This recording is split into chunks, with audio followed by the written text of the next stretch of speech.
Good morning बच्चों। आज हम लोग सिंथेसिस में नॉमिनेटिव एब्सोलूट पढ़ेंगे। ये देखेंगे कि नॉमिनेटिव एब्सोलूट का यूज करके कैसे दो वाक्यों को मिला के एक नया सिंपल वाक्य बनाया जाए, सिंपल सेंटेंस बनाया जाए। तो पहले तो हम ये जानने की कोशिश करेंगे नॉमिनेटिव एब्सोलूट होता क्या है।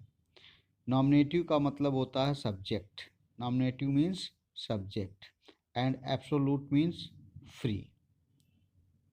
तो वो सब्जेक्ट जो सेंटेंस में फ्री होता है, it is that noun, nominative absolute is that noun which is absolute in a sentence, which is absolutely free, or you can say that which is free in a sentence. It means it does not have any effect on the verb of a sentence because it is not a subject or object of a finite verb.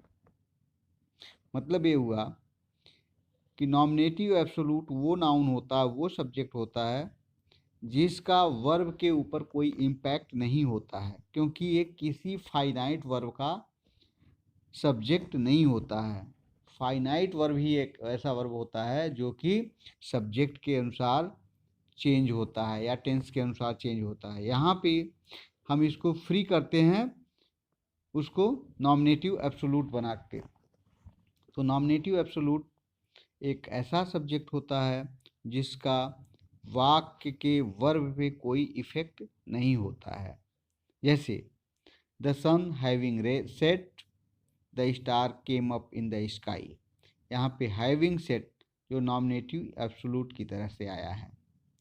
दूसरा sentence है the meeting being over all the member left the hall. तो यहाँ पे being जो है nominative absolute की तरह से आया है। अब हम देखेंगे कि नॉमिनेटिव एब्सोलूट बनाएंगे कैसे। नॉमिनेटिव एब्सोलूट बनाएंगे कैसे?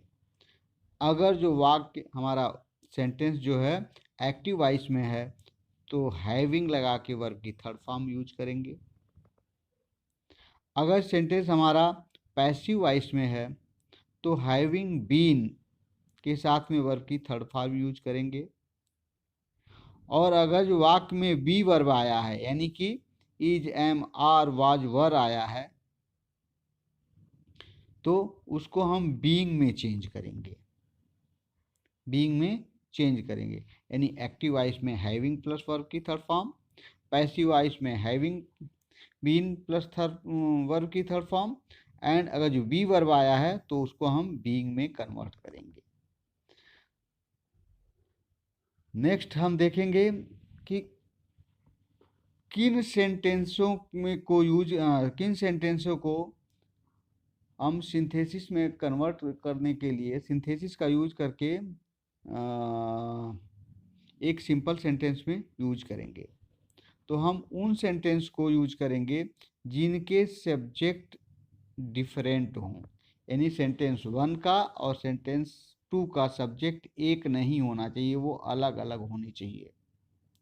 दूसरा, दोनों सेंटेंस के बीच में रीजन और रिजल्ट का संबंध हो। एक वाक्य में रीजन दिया हो और दूसरे वाक्य में रिजल्ट दिया हो, यानी कि अब हमारे पास क्या हो गया कि एक सेंटेंस और दूसरे सेंटेंस का सब्जेक्ट अलग अलग हो और दूसरा उन दोनों सेंटेंसों के बीच में रीजन और रिजल्ट का संबंध हो। हम देखते हैं कैसे जोड़ेंगे, कुछ एग्जाम्पल देखते हैं। The college was over, the boy went home.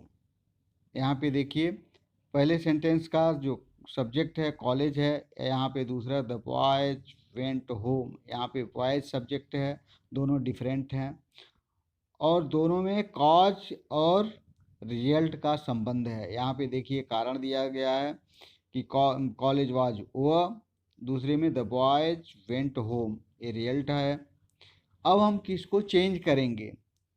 जिसमें कॉज दिया हुआ है, जिसमें कारण दिया हुआ है, उसी को हम नॉमिनेटिव एब्सोल्यूट में बदलेंगे। यहाँ पे बच्चे घर गए, ये तो परिणाम है, लेकिन कॉलेज वाज ओवर ये कॉज दिया हुआ है, तो हम इस सेंटेंस के सब्जेक्ट को नॉमिनेटिव एब्सोल्यूट में चेंज करेंगे। तो वाज को हम क्या कर देंगे, बीइंग में चेंज हो जाएगा। ऑलरेडी मैं बता चुका हूँ, the college being over, the boys went home, comma लगा के इसको जोड़ देंगे।